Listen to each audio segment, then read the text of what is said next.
Саламатсыздар, урматтуу депутаттар, урматтуу төрага. Барыңыздарды ороз айы менен куттуктайм. Мына акыркы бир апта десем болобу? Бир аптадан бери мына абдан көп кара пиарлар уюштуруп атат, айрыкча менин үстүмдө. Ушуну мен сурайын деп аттым эле. Ушуну кимдер уюштуруп атат? Ошол блогерлердин, журналисттердин артында кайсыл саясатчылар турат?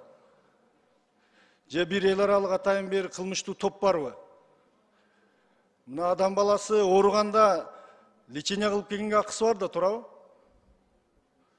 Мен 15 күнгө лечение кылып келсем болбойбу? Ошону дагы ызычуу кылдыңыздар. Урматтуу фейктер. Экинчи, мына кечетен бери атазып митинг уюштурат экен деп атасыңар.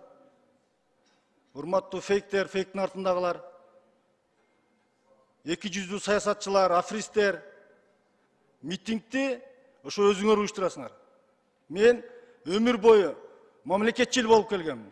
Мамлекеттин туусу үчүн, спорт үчүн кыргыз желегин кучактап дүйнөлүк аренада ыйлаган баламын. А силер болсо мага тескери кылып туруп митинг уюштурат деп атасыңар. Ошол тилегиңер таш капсындагы өзүңөр менен өзүңөр болгула. Бул экинчи маселе. Үчүнчү, мына мандат боюнча. Мандат бул адамды бейишке кирди же чыкты деген эмес го. Мандаты жок деле элдин арасында кызмат кылса болот. Эмне атазы мандатын алдырды деп эле бир административдик соттун чечимин, жогорку сот чечим чыккан өзү Муртазалиевке. Силер кара пиар кылып атасыңар. Шуну ким кылып атат ушуларды? 100 миңдеген блогерлер менен. Ошол мандатты 2 жылдан бери артымдан кууп жүрүп, башкы прокурор максатына жетти. Элдин аманатын, элдин ишенимин эртең кыяматта сураса аманатты, баш прокурор жооп берет эми ошого. Үчүнчү маселе, Матраимовго байланышы бар деп атасыңар. Урматтуу депутаттар, айланып кетейиндер. Урматтуу кыргыз элим, бул Матраимов менен байланышы жок кайсы саясатчы бар азыр? Мен кыргыз спортун көтөрүш үчүн Матраимовго чейин дагы өтө көп адамдар менен байланышкан. Кыргыз спортчуларына көп нерсе керек экен, өкмөттөн сырткары. Эң чоң байланышы бар, мен жоон тизмени айтпай эле коеюн, бир эки китти айтып коеюн, майда балыктарды айтпай. Мына баш прокурор Зулушев, сиз өзүңүз кандосу болуп, уча тартып, туулган күнүңүздө Райым досумге чейин жебей тургула деп отурбадыңыз беле? Сиз Зулушев мына 3 жылдан бери отурасыз прокурор болуп. Көрбөй калдыңыз бегер, чоң кылмышкер болгон болсо ал киши. Кече муфтиятты ачып атканда эле кармап албайсыз беле? Мына бизди Жеңишбек Шермабатович көздү берден алып кеттиңиз. Прокурорлор кылмышты жаап атат дегенде. Эки прокурорду алып кетип, анан ошондой адамдарга күчүңүз жетпей калды. Мына баш прокуратурада 700 миң долларды алып, казино ойноп отурат, сейфтен алып чыгып. Ошол үчүн да моралдык акылыңыз жок болчу ошол жерде отурганга. Мына ишкерлердин бардыгына мыйзамсыз иш козголуп атат. Баш прокуратура. Президенти Ташиевди жаман көрсөтүп атасыз. Мына бүгүнкү күндө прокуратурада жылына 300дөгөн адам мыйзамсыз иш козголуп, жогорку соттон акталып атат. Мына 3 жылдан бери отурдуңуз, 900 адамдын тагдыры менен ойнодуңуз. Мына урматтуу депутаттар, баш прокурор 1 жылда бир келип отчет бериш керек мыйзам боюнча. Өзүнүн прокуратурасында журналисттер чакырып отчет берип койду. Тоgoткон жок бизди. Кыргызстанда кыргыз эли Садыр Жапаровду шайлаган. Канча президент бар өзү? Садыр Жапаров президентпи же Зулушевпи? Ошол бизди мына жерден алып кеткен үчүн жооп бериш керек болчу. Анан кийинки маселе, мына эми бул баягы Матраимовго байланышы бар дегенден айтып атам да, былыйып, аппак периште болуп сүлкүлдөп отуруштун кереги жок. Эгер байланышы барлар болсо. Менин айыбым спортко жардам берген үчүн жардам берди деп айтып койгондугум ушул жерден дагы. Мына кече профессиональный бокс өткөрдүм, Камчыбек Ташиев да жардам берди.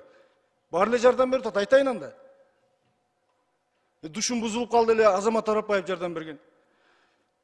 Мына министр Алымкадыр Сабирдиновичти камадыңыз, акталып министр болуп отурат. Канчалаган адамдар ыйлап атат азыр ушу баш прокуратуранын мыйзам иш козгогонунан. Мени ага буга байланышы бар деп эле ачык эле айтып коюш керек эле.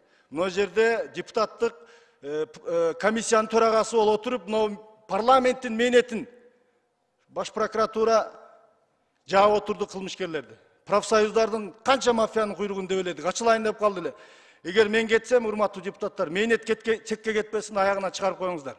Мына эми бүт мафиянын башы ачылып калды эле. Кийинкиси, мына 2 жылдан бери издеп жүрүп, 25 жыл мурун ошто стадиондо 77 метр жер беришти эле чемпион болуп келгенине. Ошону таап алыптыр, 25 жыл турат. Кайра ала берсин. Ошону пиар кылып атышат. Кийинки, урматтуу кыргыз элим, мен дайым мамлекеттин саясатын колдоп, бардык мыйзамдарды колдоп келдим. Конституцияны колдодум, кумтөрдү колдодум, бүт баарын колдодум. Желекти колдодум, Кемпироватты колдодум. Эмне үчүн? Сизлерге барганда айтасыңар, президентти колдо деп, Ташиевти колдо деп. Мына колдодум силер айтканды. Мына итөгүндө ушундай болуп атат. Бирок бүгүн орозодо мен силерден кечирим сурап коеюн. Өзүмдү төрөгөн апам, бир туугандарым, эй бала, мына казинону колдоо дегенди карабай, мен мамлекеттин экономикасы, президенттин саясаты, мамлекеттин өнүсү деп колдодум эле. Ошол казинону колдогом кечирип койгула, урматтуу кыргыз элим. Мен туура эмес кылып койгон экенмин. Эмнеге Акылбек Жапаров келип айтты? Колдогула, 2 миллиард жылына түшүрөбүз деп. Кече карасам 100 миллион түшпөптүр. Акылбек Жапаров 2 миллиард деп баарыбызды алдаган үчүн колдоп койдум. Мен өкүнүп атам. Казинону колдогон үчүн. Мен аркага тартам. Кечирим сурайм орозодо. Ушул нерседе ушул жерде кылдым, ушул күнөөнү ушул жерден кайра тууга келтирип кечирим сурап атам. Анан кийин, урматтуу төрага, эми болор болду. Мына Өмүрбек Бакиров менен Алимжан Фаркат Алимжановдон берекке караганда бүгүн 10-чу депутат кетип атат. Сиз келгенден бери 10-чу депутат кетип атабыз. Менен кийин токтойбу, болду, бүттү. Кыргыз парламенти үчүн өзүмдү садака чаптым мен. Кыргыз парламенти сизден акча, бийлик сурабай атабыз. Биз эркиндик сурап атабыз. Микрофондун эркиндигин сурап атабыз биз. Жогорку соттун чечимин Муртазалиевке административный чечим чыгарып койсо, ушул Кыргызстанда сот реформасы болуп атат деген деп ишенсек болобу ушул жерде? Чыңгыз Айдарбекович менен Нуржигит Кадырбековке ыраазычылык билдирем. Мен дарыланып жатканда аябай каралашты эле акчалап. Ушул келишүүдө сурадыңыздар. Келиңиздер парламент, урматтуу эл өкүлдөр, бири-бирибизди колдосок, бүгүнкү бизге түшкөн кезек кимиңде турат эртең? Урматтуу төрага, сиз өтө жакшы иштерди кылдыңыз буга чейин. Бирок парламент сизди төрага кылганда максат ушуларды коргосун, президент менен урматтуу Ташиевден ушуларды алдырбастан сактасын деп шайлашты го. Коргоп бербейсизби бизди? Ташиевке кириш үчүн Шакиевдин кезегинде турабыз приемныйында. Мына сүйлөй берди эле, коркутуп койдум, генералга айтып дейт. Не деген нерсе бул? Кылмыштуулук менен күрөшүлүп атат, мамлекетте өнүгүү болуп атат. Мен мына жерде депутат болуп келгенде бата берип атканда айтышкан. Сен депутат катары жакшыларыбызды жакшы деп айт, жаман болсо аны да айт деген. Мен айтып атам, мен ойлопмун. Ушул жерде министрлерди, прокурорлорду, ошол жердеги мафияны айтып атсам, аларга жардам берип атыпмын деп ойлопмун. Көрбүсө айтпаш керек турбайбы? Жөн эле сүлкүлдө отуруп, кнопка басып эле кетиш керек турбайбы анда? Элдин эркиндиги, мамлекеттин эртеңи, улуттун эртеңи кайда калат анда? Муртазалиевке эмес мандатымды. О, магистралда куруп аткан микрорайонуңарда бир балага берип койсоңардан макул. Себеби алда өзүңөр чечип атасыңар. Мен бул мандатты ошол элдин колдоосу менен, ошол жерде подкуп болбосун деп президенттин буйругу менен утуп келдим эле. Тыйын тарат дейт. Тыйын тараткан болсом ат жабым алдына кетмекмин. Өзүмдүн агитаторлорумдун обетин бере албай жүрдүм. Төлөкөндө 17 000 элимдин үмүтү сынып калбасын деп Бишкектен койдум эле, мына көлдөн, таластан, нарынан келип колдоп отурушты штабта. Мына ушуну кече чыгарып атасыңар. Бул айли чечим чыга эле го, эмне үчүн алынды деп караладыңар? Адамга мүмкүнчүлүк бербейсиңер, денсаулык. Мына бир балабызды 30 күн кармап отурдуңар. Бүт баарын тартып алдыңар. Бул жетип атабы президент менен Ташиевке бул нерселер? Урматтуу төрага, мен өзүм өмүр бою үйрөткөн өнөрүмдү спорт залынан лапамды алып чыгып кеткенге мүмкүнчүлүк бербедиңер го. Биз элдин атынан ушул жерде болуп аткан кылмышкерлерди айтыш үчүн ушул жерде сүйлөп коюп атабыз. Аны жөн эле айтыш керек болчу. Муртазалиевке берени алдың. Сен мына профсоюз боюнча мафиянын куйругун тебелеп алдың, курортторду алгандын. Прокурорго кайша сүйлөдүң, министрлерди сындадың. Мына жердеги кылынып аткан иштерди айтып коюп атасың деп айтсаңар, мен бошотуп берип кетмекмин. Ошон үчүн сөзүмдүн аягында урматтуу төрага, урматтуу депутаттар, 1 мүнөт коюла. Урматтуу төрага, урматтуу депутаттар, мына кичинекей кызыл корочка бул бейишке кирген лицензия эмес. Бейишке Алла Таала киргизет. Эмне болуп атса азыр Алладан болду. Мүмкүн мени кээ-бирки дамалар чалып айтат, сен дават кыл деп атышат окшойт депчи.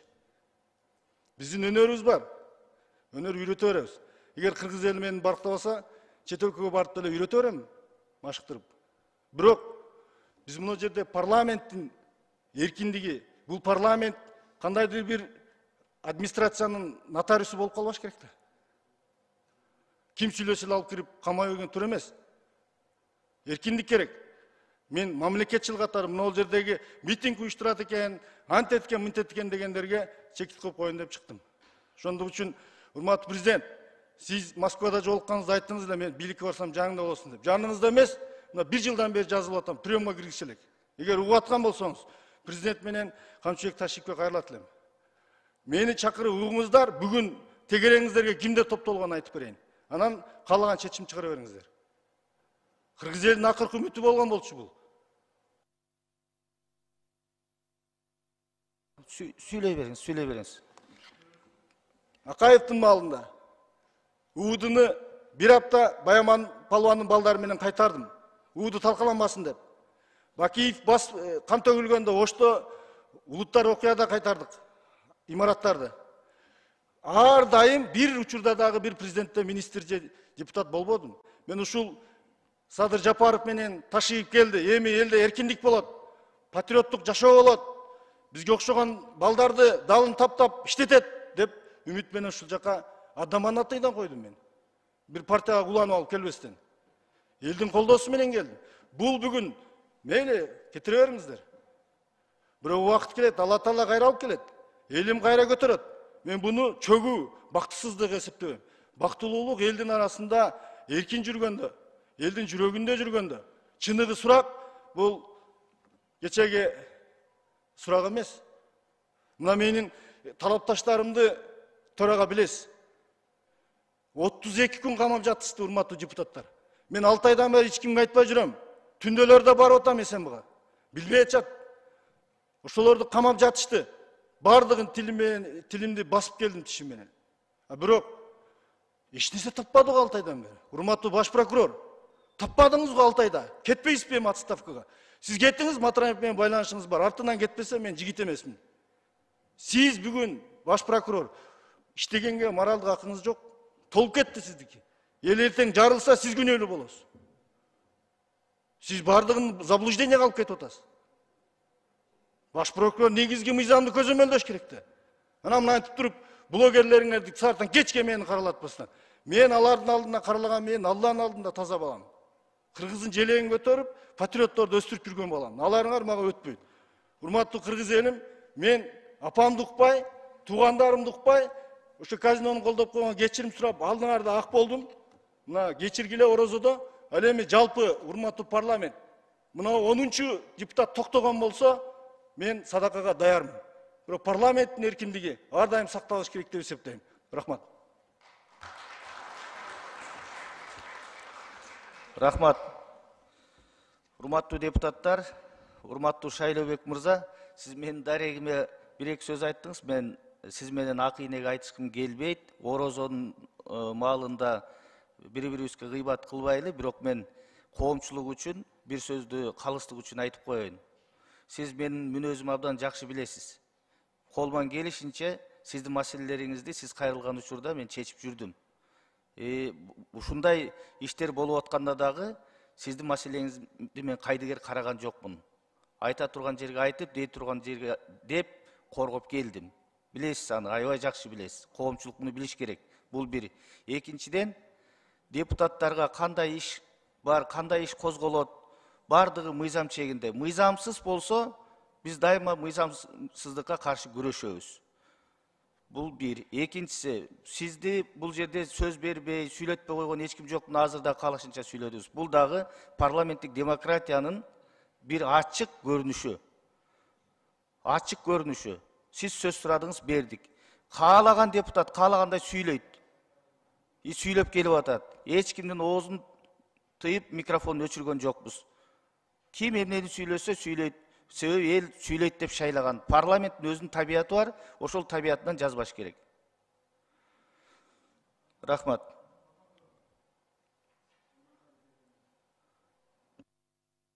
Бешинчи микрофон. Рахмат, урматтуу ага. Азыр Шайлыбек Карабекович айтканына байланыштуу көпчүлүк азыр колуп беришти. Бул жагынан дооматтар айтылды. Чындыгында 13 депутат кетти. Ушул жагынан комиссияны түзбөйлү. Жогорку кеңештин ыйгарым укуктарында мыйзамдарга тиешелүү талкабания беребиз. Комиссияны түзбөйлү. 13 депутат кетти. Бул жөн эле маселе эмес. 90 депутаттан 13 депутат кетти. Биз дайыма айтып атабыз, бул мыйзамдуу эмес. Бул эмне деген? Тебелеп сепсеп биздин биздин уктарыбызды. Мындай болбош керек. Бул бийликтин башка бутагы. Элдин шайлаган өкүлдөрү. Элдин үнү ушул жерде айтылат. Мындай болбош керек. Сиз реакцияны жасашыңыз керек. Төрага катары. Туура айтылды ушул жерде, Шайлыбек Карабекович. Кандай дейсиздер, урматтуу депутаттар? Мындай болбош керек. Биз унчукпай эле отурабызбы? Демократиялык коомдо жашап атабыз деп, сөз эркиндиги бар экендиги айтып атат. Макул анда ушул негизинде комиссияны түзбөйлүбү? Мен сунуш киргизип атам, урматтуу депутаттар. Добушка коюңуз. Рахмат.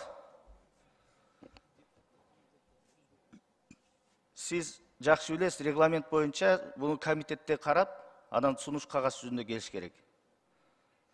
Урматтуу депутаттар,